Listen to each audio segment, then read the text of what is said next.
The National Security Agency knew about the internet's Heartbleed bug for 2 years, but instead of telling the public, decided to use the flaw to gather intelligence.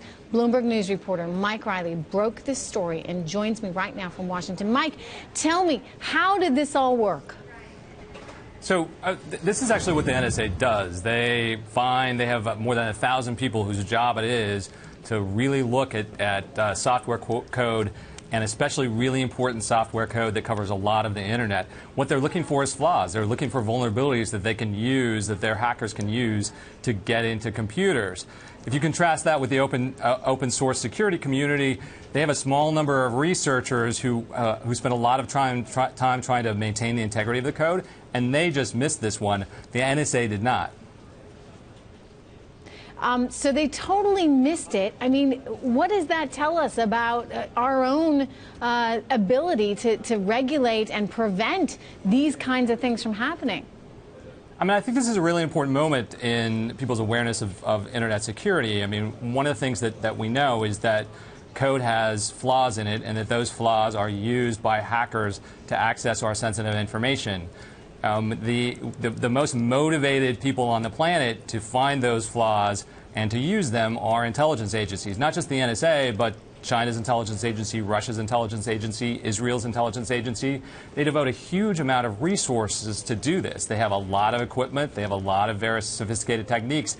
They will look and they will find these vulnerabilities. It's probably not, given what we know so far after the Snowden leaks about the depth and breadth of the NSA's surveillance capabilities, it's probably not a surprise that they found this particular bug, especially since one of the things we now know about it was it really wasn't that hard to find if you were looking in the right place. There just weren't the right people looking in the right place. All right, Mike, thank you very much. For more on this, I want to bring in Ghostery Senior Director of Research, Andy Kahl. If you remember, former NSA contractor Ed Snowden spoke just this past month at South by Southwest, and he actually recommended using Ghostery to prevent organizations and companies from tracking your online browser preferences. Well, that's an interesting endorsement. Yeah, it was pretty good. We were happy that he thought of us that way. All right, so explain to me what Ghostery actually does and how it protects your identity online. So every time you visit a website, there's a myriad of companies that are trying to track your activity to see what you might be interested in, so that they can advertise to you later. So a pretty robust profile of you can be built just based on your browsing activities and your browsing history. So what Ghostery does is it shows you all of this stuff that's happening mostly in the background. Most of it's completely invisible.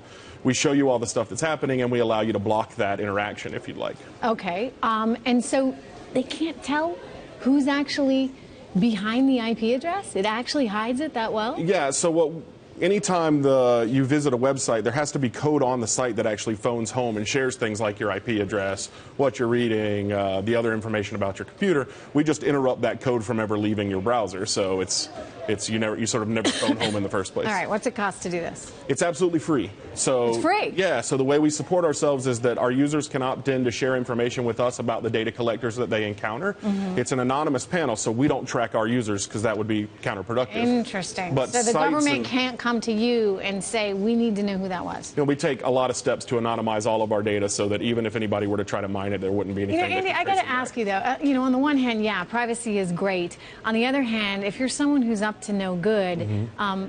It might be nice that someone could actually track you down. Sure. Well, from our perspective, it's not a matter of saying that more or less data is a good or bad thing. I mean, I think we're all moving into places where, we wear devices that sort of quantify our life, and we do a lot on our phones that collect a lot of data about us, but we just think it should be a transparent process where you should know what you're getting into when you're getting into it. Okay, you should know what you're getting into when you get into it. Yeah. Explain to me your business model then overall. How are you? So we take that anonymous data, and sites and brands will buy reports from us to help them audit the relationships with these data collection tools. So they're ostensibly there to help them sort of measure their audience and help them advertise better, but it can get out of hand for them as well. So we help them manage that sort of cloud of marketing technologies that they have. Okay. What's the future for you guys then in this age of increasing need for privacy? Well, I think there is an enormous amount of work that needs to be done in terms of making sure that users are really understand the kinds of data they're sharing and what it's used for.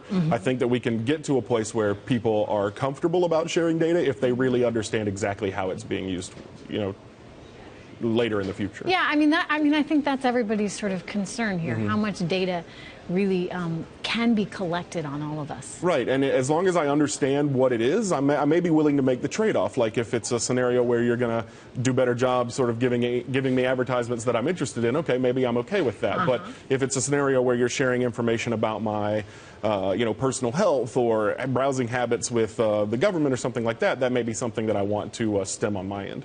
All right. Overall, do you think we're going to continue to see this be a bigger and bigger issue? I mean, Ed Snowden. Are we going to hear much more in the coming months?